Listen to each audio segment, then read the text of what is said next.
I'm Stephanie. And I'm Summer. And you're listening to Broke and Broken. Because we're both. The podcast about living your best life by getting real. Hey, broken people. You just get me again. Stephanie is still out sick. Hope she starts feeling better. And, wish her all the best on that. But this week we have Jen. She is a transracial adoptive parent and also a foster parent, and she agreed to sit down and talk to me about all that and how complicated it can be.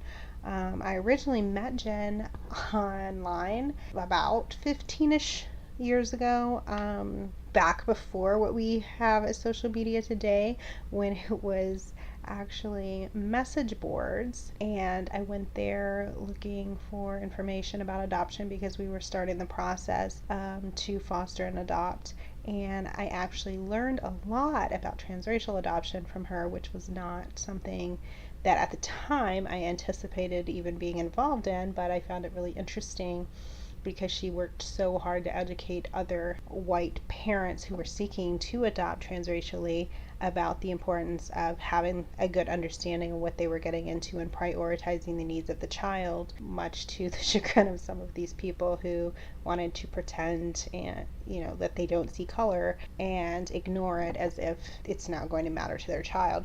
So I really wanted to talk to her about that on the podcast because she now has 20 years of experience in doing this. Well, you'll hear her story. So without further ado, here is Jen. I'm Jen. I have 10 kids. Currently there are 7 in our home. So 2 of my children are biological and 6 were adopted or are in process of adoption, and 2 are foster children. So that brings us to a total of 10. Okay. And one thing, that your family is like mine. We have these little rainbow families thanks to transracial adoption. Absolutely. So now one thing, when we first met, you only had the 4 boys. Right. So, but they're really close in age. What's the age spread on them? The 4 of them are all within 5 years. We had a biological child first, and he was almost 2 when we adopted our sons from Missouri, and they were then ages 3 and 4. 9 months after that, I quite accidentally found myself pregnant, and so we went from 1 child to 4 in 18 months. Wow. And that was the 4 boys. Yeah. So my oldest 2 are African American, and the next 2 are Caucasian, biological, white. Right. So you adopted from Missouri. How did you actually get matched with them? Because that's one thing I think a lot of Americans don't realize, is that international adoption works the other way too. That we don't just have people adopting from other countries, because Jen is from Canada. So. Right. We live on the west coast of Canada, so it's kind of a strange thing that we were able to adopt from foster care. Lots and lots of African American infants are adopted to Canada through a variety of adoption agencies in the U.S., and quite often in those cases the expectant moms choose Canadian families because of the perception of less racism up here. For us to adopt out of foster care in the U.S., we happened to stumble upon a social worker in St. Louis County, Missouri, that had already sent kids to Canada, and so she was aware of the process. Okay. We were specifically looking to adopt a sibling group. We were prepared for adopting children of African heritage from a variety of different countries. We had originally looked at Haiti and kind of around where was the greatest need. So we were particularly looking for a sibling group and of children that may have a difficult time finding an adoptive placement.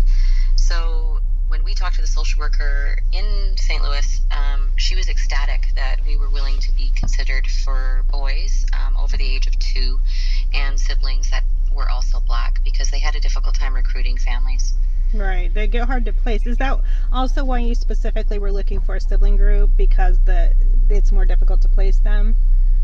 Right, exactly. And we really weren't thinking ever that we would be adopting again, and I had read enough to understand as much as you can before adopting how important it is for a child if at all possible, to have somebody else in the family that looks like them. Mm-hmm. And so that was really important to us, that if we were going to adopt, and it was possible for our child to stay with their sibling, that was a value that we really appreciated. So that is why we pursued sibling group adoption. Additionally, because we could have biological children and knew that, at the time I really wasn't interested in taking a baby, was my logic at the time, from somebody who had never had a baby and wanted to do that experience. I had had a baby, I had done the newborn, and it wasn't a need for me to replicate that experience with an adopted child. Right. Now, when you expressed interest in the boys that later became your sons, did the caseworker have any questions about that? Because I don't know if you remember when I was matched with my first daughter, the tribe, we're both from the same tribe, and the nation is actually the one who chose us for her placement, but the state caseworker was very I don't know what the word is. She just kept saying, you need to see her first. And I'm like, what do you mean? She said it repeatedly. Right. So I realized it was a deliberate word choice. And it turned out what she was trying to infer without saying was that they had had multiple placements, presumably with white families, that would not take her because she was, quote, too dark. Which actually made me angry, and I'm pretty sure I yelled at the woman on the phone. But did you have any of that sort of questioning? Even imagine. I mean, honestly, the home study preparation that we did, to take a step back, we were really young. We started the process when I was 24, and we happened to luck into a social worker who was a transracial adoptive parent as well. And I'm eternally grateful for her, because she put us through the ringer in every possible way and required us to do a whole lot of proving ourselves and that we had done reading. So our home study specifically stated all the education we had done around being a transracial parent, particularly to children of African heritage. So Black kids, we were, that is what we had prepared for, was to actually parent. We were specifically looking to adopt Black children because we felt that was where the greatest need was at that time. Now, is that typical that they will look for that, or is that just that caseworker? In my experience, when I talk with other adoptive families, I think the Canadian system requires a far higher level of education for home study, particularly when it comes to transracial adoption and preparing for openness, because they're right, that's a whole other level. That's a whole other level. The Canadian system doesn't really allow for closed adoptions very often. How do we make that happen here? I know, and it's very much child-centered, right? Like, so it's not about how whether or not you feel you're going to be a good enough parent for that child, but how can you make sure that that child gets the home they deserve, right? Okay. So doing lots and lots of education. So our home study, that is actually why we were chosen. In Missouri, they do what's called a staffing, and they come together. So the foster parents and social workers, the adoption worker, a child psychologist, various other people that have input, and they examine everybody who's applied for the children, and then they make what they believe is the best case scenario. So in an interesting twist, we were actually chosen over a Black single parent because of some of the specific needs of our kids. Okay. And we've talked about that a lot, because there was a real cost to our kids being placed into a white family, and a white family internationally. Right. But at the end of the day, I guess it was the right decision for our kids. I mean, they're now 23 and 22. My oldest son is just finishing up his double degree in sociology and psychology, and intends to go into law. And my second son is starting university in September, and he's living independently, successfully supporting himself, and has done really well. So at the end of the day, I guess it worked out. Right. Now, I know that you had taken them a few times to Missouri to see family. Do they still have contact with any of their family? They do. I'm on Facebook with everybody, and my oldest son has almost daily communication. Our boys have a full biological sister that was born 3 years after they were adopted and raised in extended family. The family situation had changed a little bit. And so because of that, at least for her early childhood, she was raised within the family. She's ended up being permanently in a different placement now. Okay. But my oldest son and her have regular contact. My second son was always slightly more cautious, and he has them on Facebook and Instagram, but chooses not to have any direct communication. I, however, have. We found and looked for their birth family very shortly after the kids were placed with us.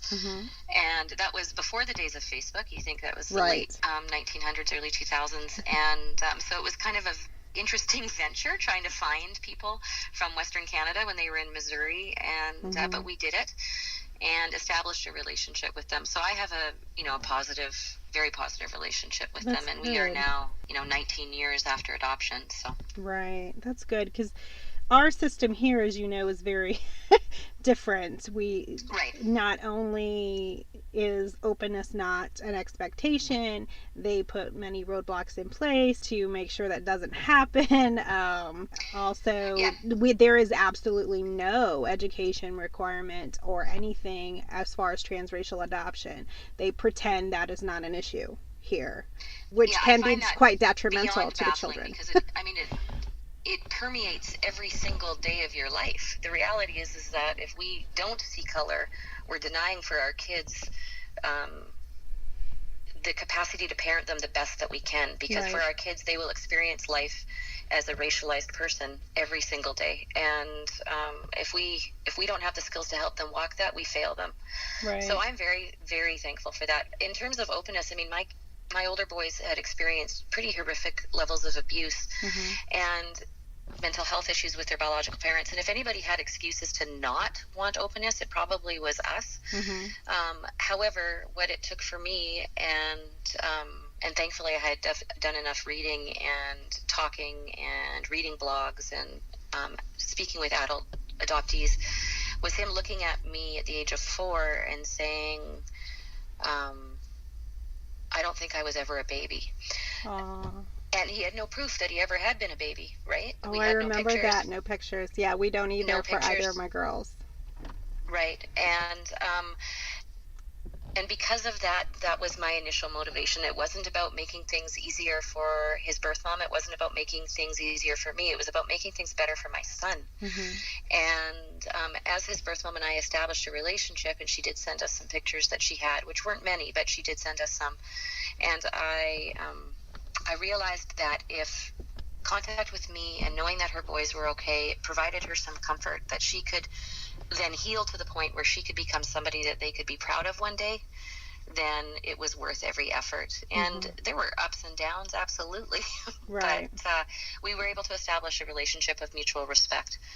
And I believe it brought her great healing, and I absolutely know that it was essential for our boys as the years went on. Yeah, unfortunately, I've offered that door, but I don't know. She's not reached a place of healing where she feels like she can do that. So I don't know if that will ever happen.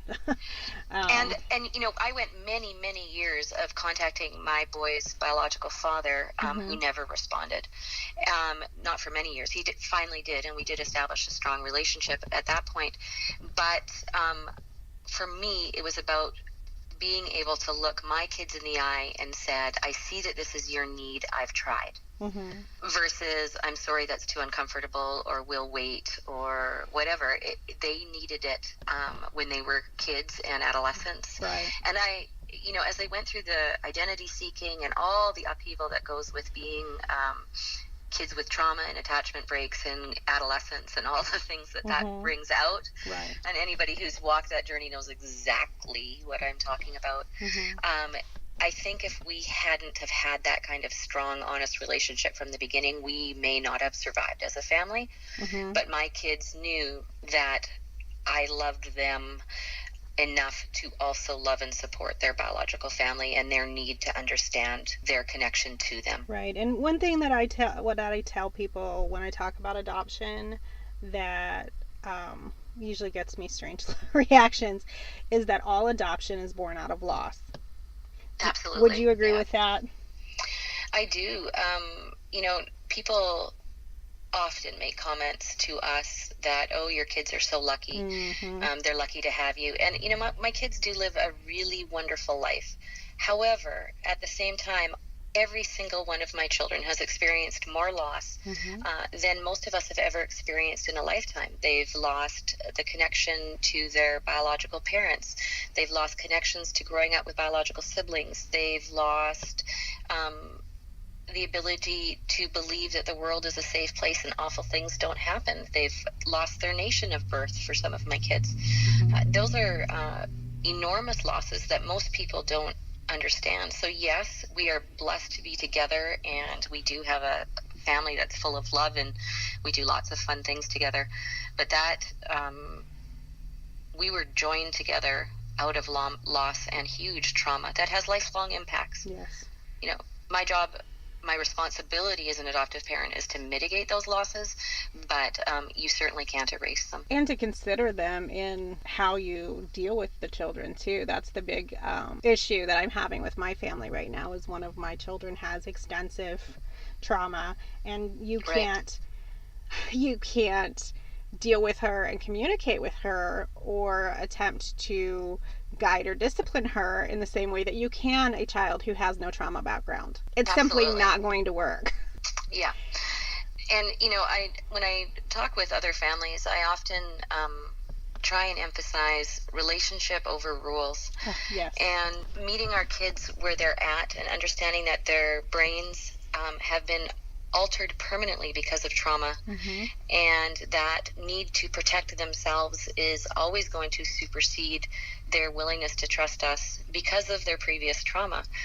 It's a tough lesson, and it took a fair amount of experience on my end, doing things the wrong way, and listening to good advice from other parents and counselors that sometimes we need to completely alter how we parent. Yes. And I was a good parent, but I was a routine and structure and by the book sort of parent. And sometimes that doesn't work. Right. Each child's different. Every single one of them. Yep, absolutely. Yes, every one. So, I got 10, and I haven't figured it out yet. So I think that half the battle is just recognizing that none of us know what the fuck we're doing and accepting that and going from there. And if anybody looks like they know what they're doing, they've learned it the hard way. So. Right. I am a completely different parent with my younger kids than I was with my older kids. And I really work hard at forgiving myself for the parent I was with my older kids. I did everything I did with the very best of intentions, but sometimes it was still wrong. And it would have been totally fine for kids without trauma, but kids with trauma need a different type of parenting. So I'm way more relaxed with my younger 5 or 6. Right. So let's talk about your girls, because we've talked about your older group of boys. Now, I always make a joke about about how bad I am at planning. Because I say if I was good at planning, I wouldn't have 5 kids. Yes. I say I'm the only person I know who can have an accidental adoption. But actually, in reality, I'm not, because you've had a couple of surprise placements too. So tell us how you got your girls. we joke about this all the time because we were really done at 3 kids, and here we are, so 7 more children later. Our girls were very much an accident. I had gone through a health scare and had been diagnosed with cancer and had had surgery, and I was sitting at home 3 days after I got home from the hospital, and the phone rang, and it was a friend of mine who was a social worker, and she said, Jen, I hear you're off work, which was a bit of a joke, and she said, I have 2 babies sitting here in my office that we have no homes for them to go to. The foster they were desperate. They were very short of foster homes for people who could take infants. And she said, I don't want to separate them, but I'm going to have to, or I have to send them out of the community. She goes, would you and Shelby's my husband, be willing to be a short-term resource for these babies? I don't know what came over us. We weren't looking to add any more children. Our youngest at that time was 8. Our oldest was 13. She gave me 2 ages of these babies, which were wrong. And 3 hours later, they showed up at my doorstep with 2 babies, 1 bottle each, no car seats, no cribs. And I put word out on Facebook that we had ended up with these 2 baby girls to foster. I remember those posts. Yeah, because everybody was in shock as much as me, because my life had been in, a fairly tumultuous state with a sudden cancer diagnosis and surgery. And anyway, needless to say, Taya and Jade are our daughters, and they were full biological siblings that were 10 months apart in age. And in the 8 weeks prior to coming to me, and that's how old Jade was, they had been in 7 different homes. Wow. As they had bounced around trying to find them a placement. So we ended up accidentally fostering, actually. Mm-hmm. And 2 weeks later, the social worker called back, and she knew me quite well, and very clearly said, well, it might not have been as quick of a situation as I initially expressed, so you might want to... It never is it? It never is, no. And that was in May, and I was planning on going back to work in September, and she said, you may want to look at getting daycare set up for when you go back to work in September. Oh, wow. And I'm like, daycare in September? You had said that this was a short-term placement. And anyway, needless to say, by November of that year, their biological parents had requested that we adopt them. So it was a slightly complicated situation. Neither my husband or I are Indigenous and have legal status in that regard, and our daughters are Indigenous. And so it was a lengthy legal process as we went through the system. Mm-hmm. There were no available Indigenous homes, and at the end of the day, the girls became legally ours about a year after placement. And you had the band approval, correct? Or was that the next one that you had to get? With the first band, okay. With the first 2 girls, so this is where our accidental adoption comes up. Right. 4 years later, when their sister was born, by that point we had really established a strong relationship with the band, and they were fully on board for her placement, and she was placed with us right at birth. So. Right. And actually today, the day of this interview, is our 5-year anniversary of her adoption. Okay. So. Now, could you kind of tell people, when you say you're involved with their community, I know you take them to camp and to the gatherings. Can you kind of overview what that looks like? Because this is what when I tell people that they need to keep their Native or Indigenous children involved with their community, these are the things I'm talking about. Not a history video from PBS. Well, I actually started when we first fostered the girls. So when our older 2 girls were first placed with us, I met with their mother and father and grandmother and aunts and uncles, and I asked them to teach me what was important to them about their culture. And so they were quite willing to invite me to their home, for example, and they provided some traditional foods to the kids. And I was willing to just shut up and listen a good portion of the time.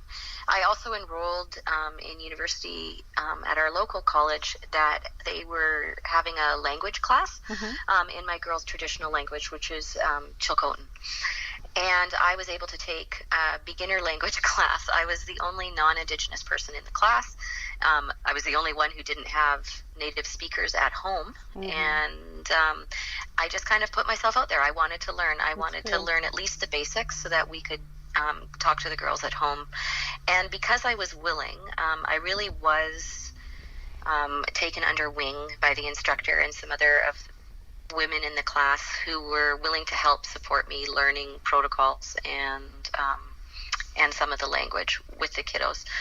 I spent a lot of time just showing up. So if there was a gathering in their community or a funeral or even a wedding, whatever was going on, we attended as much as we possibly could. The fact that I was present with the kids made a huge impact. And the more I showed up, the more people trusted that I would show up. And we started this not because we intended to adopt the girls. We started this because we were fostering the girls, and the plan was for them to go home. And when they went back, I wanted them to still feel very much at home in their home community. Right. When the choice was made that the girls would be adopted by us, those relationships were valuable and important, and we just worked to maintain them. We, developed really strong relationships with some of the healthy family members. My kids are, still very much a part of their extended biological family. We have, relatives come and stay with us. We go and visit them frequently. We live in a community now about 3 hours away from where the girls were born. And we're very lucky that they were able to attend an Indigenous immersion school and have been embraced by that community as well. So, they're daily educated in language and culture and protocol and, those sorts of really important, necessary things to growing up to be strong Indigenous women. That just makes my heart happy. Because we see so much of the opposite. The frivolous stuff. We go to powwows and the girls dance, and I mean that stuff is just a normal part of our life. And in the same way when with our black sons, we switched churches so that our pastor would be black. We made it a priority every single year, and we've now attended over 20 years in a row to attend an African heritage cultural camp. The proof is in our long-term, lifelong commitment to raising our kids to be as fluent in the culture of their birth and origin as we possibly can. What would you say to these transracial adoptive families, or the ones seeking to do that believe it's not their responsibility to do all of these things? Then don't adopt transracially, because when you choose to adopt transracially, it becomes your responsibility. If you do not feel prepared to provide the type of home your child needs in order to grow up to be a strong and healthy adult and somebody who's comfortable in their biological heritage, then don't adopt transracially. And that is my strong advice. If you can't do this sort of thing, then don't adopt. I agree with you. I have people even now who, because all of my children are from the same nation, we're all from Choctaw Nation, and so I have people who ask me why it matters that my daughters are also involved in the African American community, and they say, well, they're Choctaw, so does it matter? Well, of course it matters. For one, I have my younger daughter is phenotypically black. The world is going to see her as a black girl. She needs to understand what that means and be prepared for that. Yeah, absolutely. It's simply not.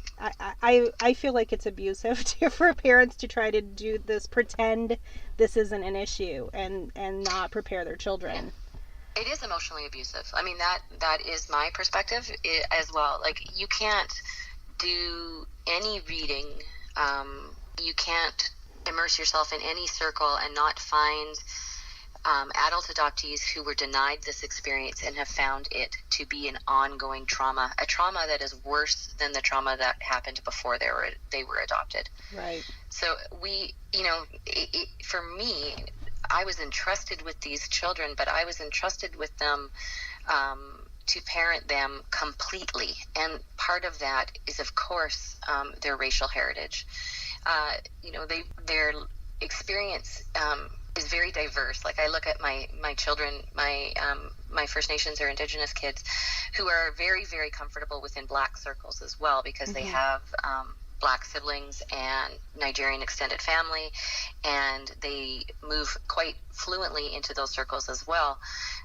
But they also they also have white parents, so they can move quite fluently in those circles, but they know at the very heart and soul of themselves that they are Indigenous women, and what that means to grow up as an Indigenous woman, and how to interact with the world, who will view them not as being the children of white parents or the siblings of black brothers, but they will be viewed purely, when they're outside of my embrace, as being Native children. And they have to have the skill set to be Indigenous, and all of that, what goes with that. So tell us about the camp that you guys go to every year.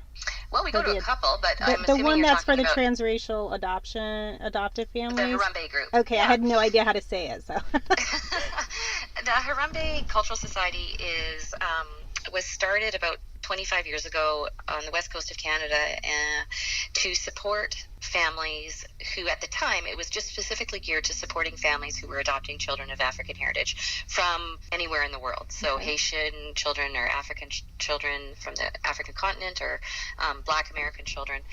It was a place for, it started with just 4 or 5 adoptive families to get together, and has grown exponentially.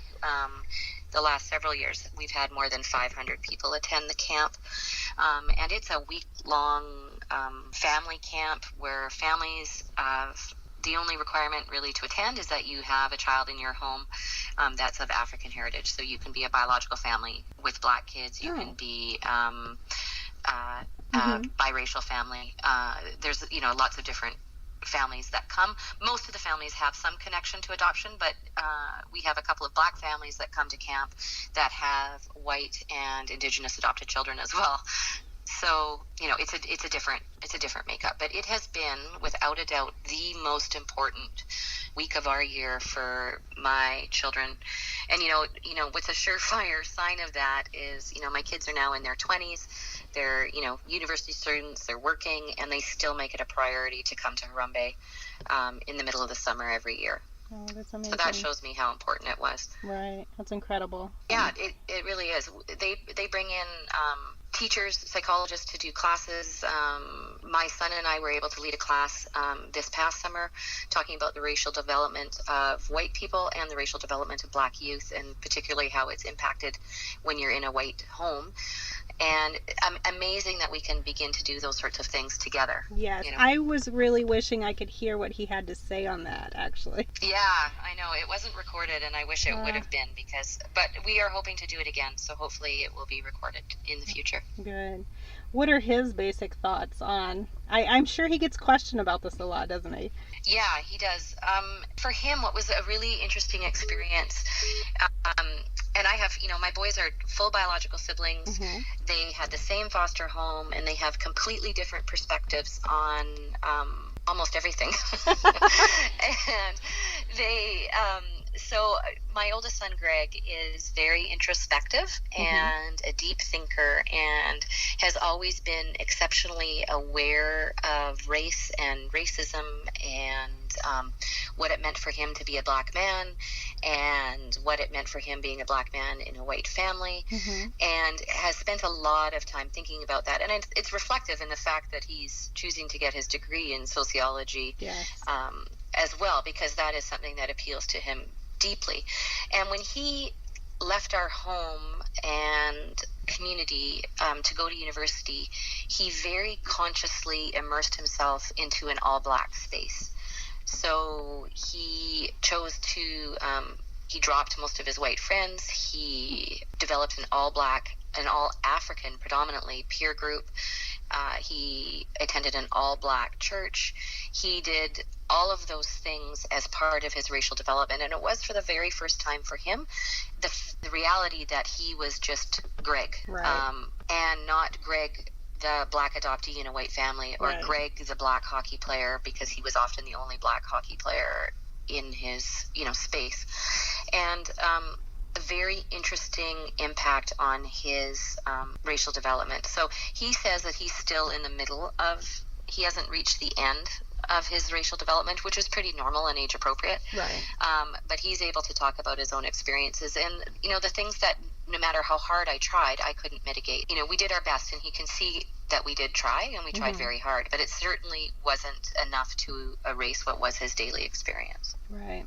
We talk about it a lot in our house, because kids at school, you Right. know. Oh my goodness. The 10-year-old is having such a trouble with these little kids touching her hair without her consent. So I'm Yeah. expecting to be called up there for a fight at some point in the next few weeks.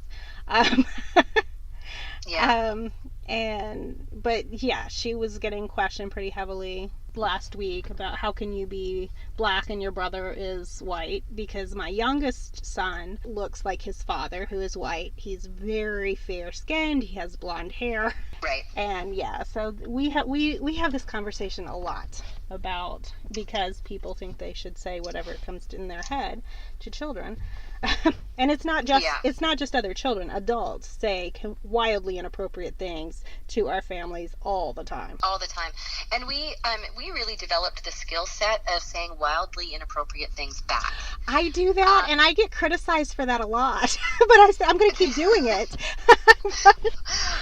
No, it is in our family one of the greatest ongoing family jokes of some of the absolutely atrocious, always said in jest, but ridiculous things we've said in return. I mean, my third son, who is our biological child, is also blonde and blue-eyed. Looks like he got off the boat from Norway, and of course was attending the same schools with his black brothers.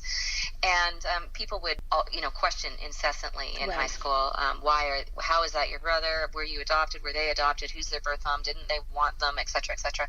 And my white son would take some of the pressure off of his brothers by often saying, no, I was adopted from Norway, or make up some European country. And our next youngest son, who's also biological, he would often answer, playing with the idea that he didn't know whether or not he was adopted. And people shouldn't talk about it because his parents hadn't told him yet. And just enough to make people really uncomfortable. That's great. And my husband, who had a family picture of us on his desk, and which had 2 black boys and 2 white boys, obviously, and he said he got so tired of men he worked with. Often he was a shipping agent, so he worked with truckers. Often they'd come in and say, oh, have you guys adopted? And it was blatantly obvious. And he said he got tired of explaining, and sometimes would just say, no, but I think my wife cheated on me twice with the same guy. And, see, I would have went the other way. I would have went the other way and said, no, I have 2 wives. That's why they're all so close together. I guess he could have said that. His secretary used to get a kick out of it because she would just die laughing. She could always hear him saying it. I think she cheated on me. Oh, I think it's cute though. I love it. I tend to get asked when I have all my children with me, because none of my children look alike. Even the ones with the same father that are my bios don't look alike. So I have random strangers stop me and ask me how many baby daddies I have. Yep. And so I'll just say, I don't know, I lost count, and I walk away. What's interesting is we also dealt with people overcompensating the other way. Talking about how my, straight off the boat Norwegian looking child looked just like his brother. Yes. Who was African American. And, people are sometimes uncomfortable with differences, and they don't know what to say, and they feel like they need to say something.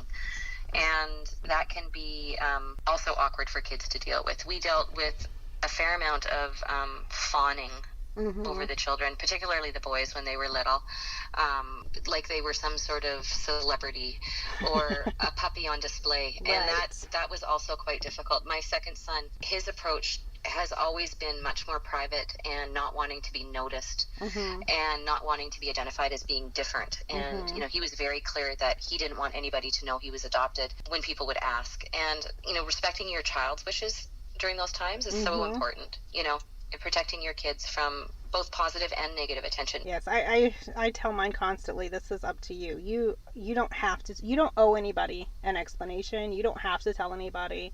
And I'm, when we're stopped by people, I don't give their story. I let them decide what they want to say. And usually Right. it's a flip remark and that's it, because we don't owe people an explanation. Right. I I find now, as a visibly white woman with Indigenous kids, and now I have five that are Hmm. 10 and under. Um, Are you tired? that That's just hearing that makes some me days, tired. some days, and I get asked far more frequently now in front of the kids if I am a foster parent. Ooh. And that is really tough for, number one, because I am a foster parent of two of those children, Right. but also for my kids who are permanent members of the family. There is a hierarchy often in people's lives and how they believe kids belong in a family. And a foster child is low on that hierarchy. Right. And so that's a really important distinction as well. When we are out, I will often say, no, these are my daughters. And because my foster kids call me auntie, I will say, and my niece and nephew, Hmm. and leave it at that. That my job is not to offer an explanation to somebody Right. who wants to understand why I have these kids with me, but rather that I am constantly reinforcing my child's sense of belonging, Hmm. while still being honest. We talk all the time about what being a foster family means and Right. the process that my kids went through, but that is a conversation that we have at home or with people that they trust intimately. Right. Not with every random person that thinks Right, they are exactly. entitled to know. Right. Right. Because everybody close to us knows. And my girls are getting more comfortable talking about. Well, the 10-year-old actually asked about her mother and grandmother at therapy last week. And I know you saw that post. I posted about it Right. on Facebook because I'm like, and I know nobody except for families like ours get why this is a big deal.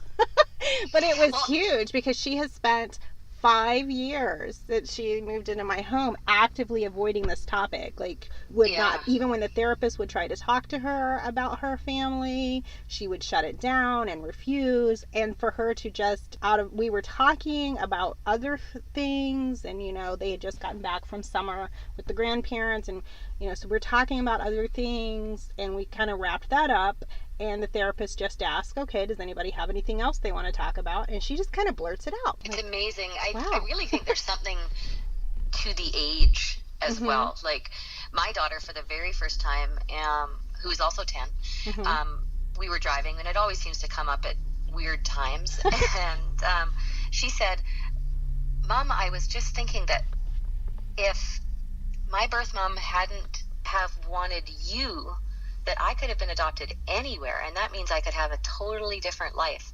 And Mm-hmm. that's a different stage as well, right? We're all of a sudden understanding that our connection is by fate and happenstance, really, Right. and understanding. And that's a sense that adoptees have to come to as well, right? That Right. all these puzzle pieces fell into place to make their life what it was, but at any point, It could have those been puzzle something pieces could else. have been different. Yeah. Exactly. Yeah, because we were in a similar situation. I mean, she was the older one was fostered by us, but then ultimately her mother signed guardianship, and that's how she became a Right. got out of the state system and became a permanent part of our house. And if she had not done that, she did it because they were going to do a trial reunification and put her back in the home. And even her mother knew she was not capable of caring Of for doing her that, at yeah. that time. Right. And so she asked, how could she stay with us? And so that's what they came to. The solution they came to was a guardianship. And had she not done that, there is no way to know what would have happened to her, because she would have gotten the trial reunification. Her mother was not in any capacity to care for her, so that would not have lasted long. Hopefully, she would have come out of it safely. Who knows? And then been placed somewhere else. And then her sister probably would have been lost to her later. And my girls have the same reality because they have older siblings Mm. that we have contact with that have had different experiences Mm-hmm. than them. So, with one of their older brothers, he has been permanently raised in foster care in an extended family Mm. home of his biological father, which is different than my girl's biological Okay. father. And they have seen the impact on him. He's now in mid-adolescence of never having permanency. Mm-hmm. He's never really known what was going to happen in his life. And, another younger sibling was placed at birth into his family, and he wasn't told he was adopted until he was 10 or 11. And they've Oh. seen the impact on, they knew he was their brother before he knew that they were his sisters. And the impact of that as well. Additionally, there's some siblings that have been adopted out into different families that refuse all contact. So, there's a variety of experiences that they've witnessed. Plus, with us being a foster family, they're beginning to get a greater understanding of what can happen, and an appreciation for what didn't. Mm-hmm. How many total have you fostered? Do you have a count? Because I know there have been some that have been in and moved out. So do you know how many there've been? I think we're over 20. I'm not totally sure the numbers. It seems to be that most kids that come don't leave. We certainly have, as you're aware, because I posted it on Facebook, we just this past week had a 12-and-a-half-year-old who was with us the first year of her life.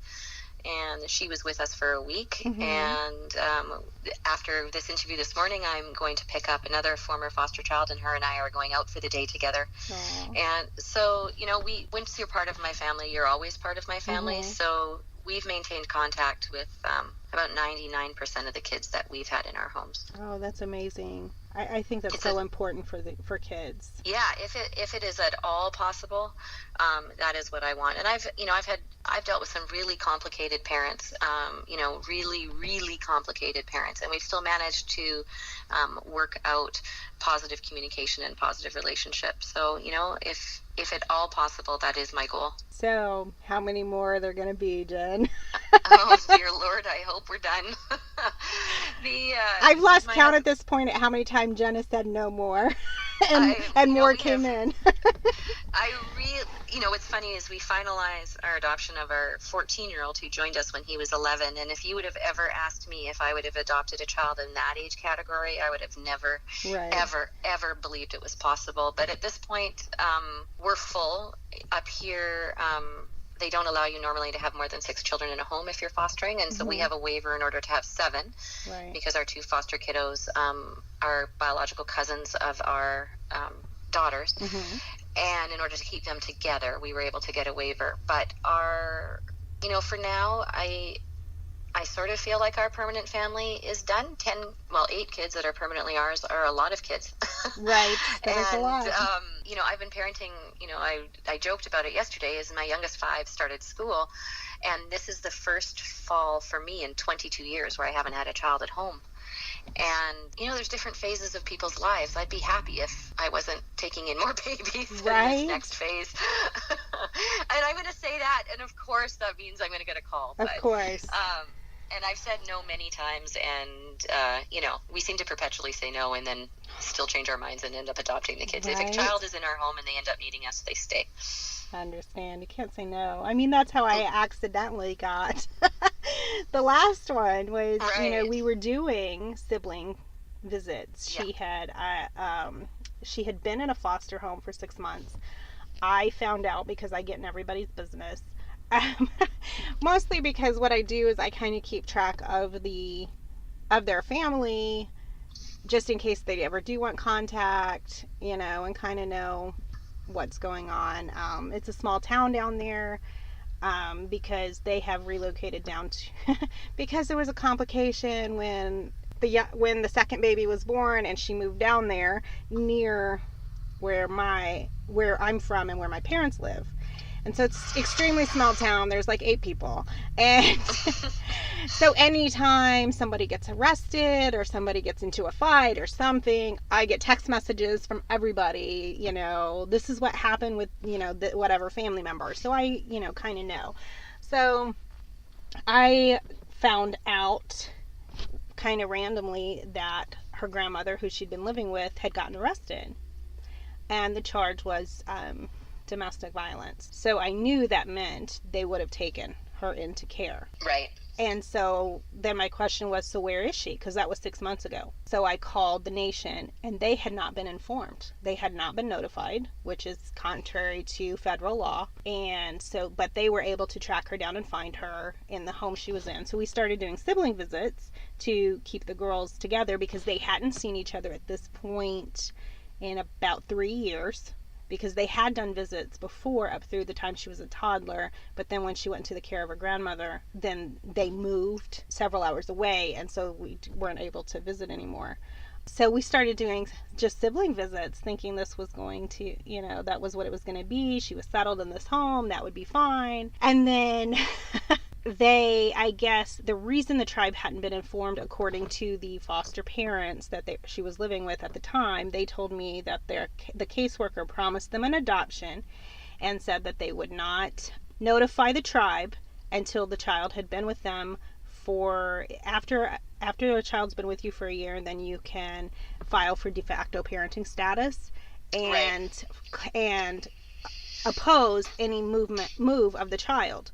And so they hid that this child was in care from her nation to try to give them time to do that so that they could challenge it and get an adoption. Now, mind you, her mother had not even been informed at this point that she was in care. So she had been in care for 6 months, but mother hasn't been informed yet, let alone given her plan to work or anything. So we are miles away from talking adoptions. They shouldn't be guaranteeing them. So and I think often workers will tell you what you want to hear. Yes.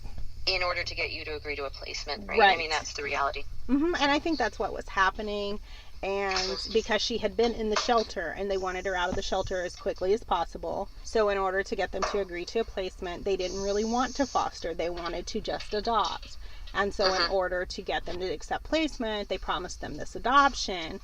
And so then when the tribe gets informed and they get involved, as they should, they didn't say you won't be able to adopt. What they said is, we can't guarantee that. Her mother doesn't even know she's in care yet. So we're so far away from that, I can't make any promises one way or the other. And that upset them. And so they were basically like, then if you might take her later, take her now. And so she was supposed to be coming to me for her first weekend visit and overnight staying at the house. And she came with all her stuff.